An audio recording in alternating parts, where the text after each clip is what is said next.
नमस्कार दोस्तों, स्वागत है आपका द इंडो स्टोरी में। जैसा कि आपने थंबनेल में देखा, क्या अंतर है इनमें। ऋषि मुनि साधु संत प्रयागराज के महाकुंभ मेला 2025 में जब हम घूम रहे थे, उसी समय हमको एहसास हुआ कि इतने सारे साधु हैं और सब अलग अलग प्रकार के हैं, तो क्या अंतर है इनमें। साधु संतों पर हम लोगों को रिसर्च करना चाहिए और इस रिसर्च को अपने श्रोताओं तक पहुंचाना चाहिए। उसके बाद हमने हिंदू धर्म के साधुओं पर रिसर्च किया और जो निष्कर्ष निकला वो हम आपको तक पहुंचा रहे हैं।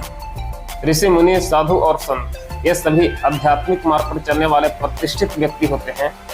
इनको अपने धर्म के प्रति गहन लगाव और विशेष ज्ञान होता है। हाँ दोस्तों, एक बात और, हमारे चैनल को सब्सक्राइब करें, लाइक करें, शेयर करें और बेल आइकन दबाना ना भूलें। तो चलिए दोस्तों, मेन सब्जेक्ट पर आते हैं। ऋषि क्या होते हैं। ऋषि एक संस्कृत शब्द है जिसका अर्थ होता है दृष्टा या देखने वाला। ऋषि शब्द सनातन धर्म में उन महान तपस्वियों के लिए प्रयोग किया जाता है जिन्होंने वेदों के वचनों की रचना की, गहन ध्यान और तपस्या के माध्यम से ब्रह्मांड के गहन ज्ञान को प्राप्त किया। ऋषि के वेदों का ज्ञाता, मंत्रों का ज्ञाता और आध्यात्मिकता का प्रकाशक माना जाता है।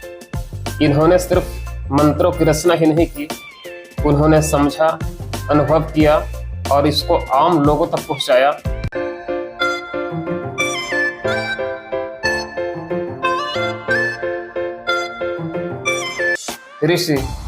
ऋषि क्या होते हैं। ऋषि सनातन परंपरा में एक ऐसे व्यक्ति को कहा जाता है जो मौन रहकर आध्यात्मिक ज्ञान की प्राप्ति करता है। ऋषि शब्द ही मौन से निकला है, जिसका अर्थ होता है पवित्र मौन। ये शब्द ऐसे मुनि के लिए यूज किया जाता था जो पूर्ण रूप से मौन व्रत धारण कर लिया हो या बहुत कम बोलता हो। मौन का अभ्यास करने से इन्हें आध्यात्मिकता पर ध्यान केंद्रित करने में इन्हें मदद मिलता है। एक गहरी साधना के माध्यम से अपने आत्मा को भगवान और ब्रह्मांड से जोड़ते हैं। ये सांसारिक सुखों को त्याग देते हैं। ये आत्मनियंत्रण और अनुशासन का पालन करते हैं। ये आध्यात्मिकता के माध्यम से मोक्ष प्राप्ति की तलाश में रहते हैं।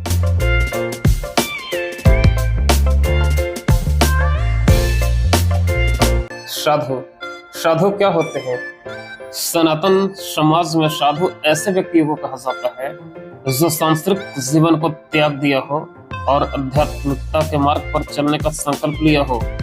साधुओं के हिंदू धर्म के साथ साथ जैन धर्म में भी अति पवित्र माना जाता है। आपको जानकर हैरानी होगा, जैन धर्म के लोग भी माँ दुर्गा, काली जैसे हिंदू देवी देवताओं की पूजा अर्चना करते हैं।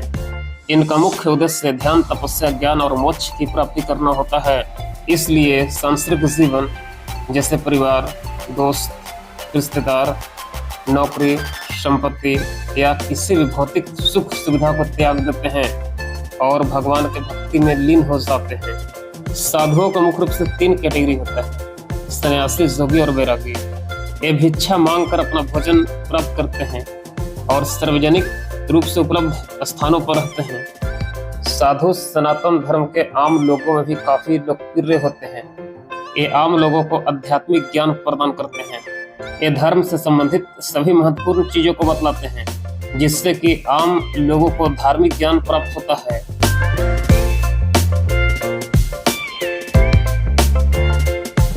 हाँ दोस्तों, एक बात और हम बता देना चाहते हैं। ऋषि मुनि साधु और संत क्यों बनते हैं, इनका मुख्य पर्पस क्या होता है। साधु बनने का मुख्य कारण आत्मा को समझना होता है, मोक्ष की प्राप्ति करना होता है, सांसारिक और भौतिक जीवन को त्याग देते हैं। कुछ लोगों का ऐसा मानना होता है कि ये दुख का कारण है और आध्यात्मिक मार्ग से सुख प्राप्त किया जा सकता है। हिंदू धर्म में मोक्ष प्राप्त करने से सबसे प्रमुख फायदे होते हैं, वे भगवान के पास चले जाते हैं और जन्म और मृत्यु के कर्म से उन्हें मुक्ति मिल जाती है।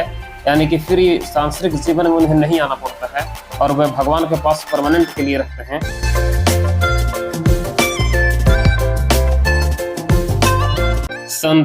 संत क्या होते हैं। सनातन समाज में संत वैसे व्यक्ति को कहा जाता है जो सत्य के मार्ग पर चलते हैं, आत्मज्ञान प्राप्त करते हैं। इनका धार्मिक और आध्यात्मिक का विशेष ज्ञान होता है। ये आम लोगों के लिए काफी पूजनीय होते हैं।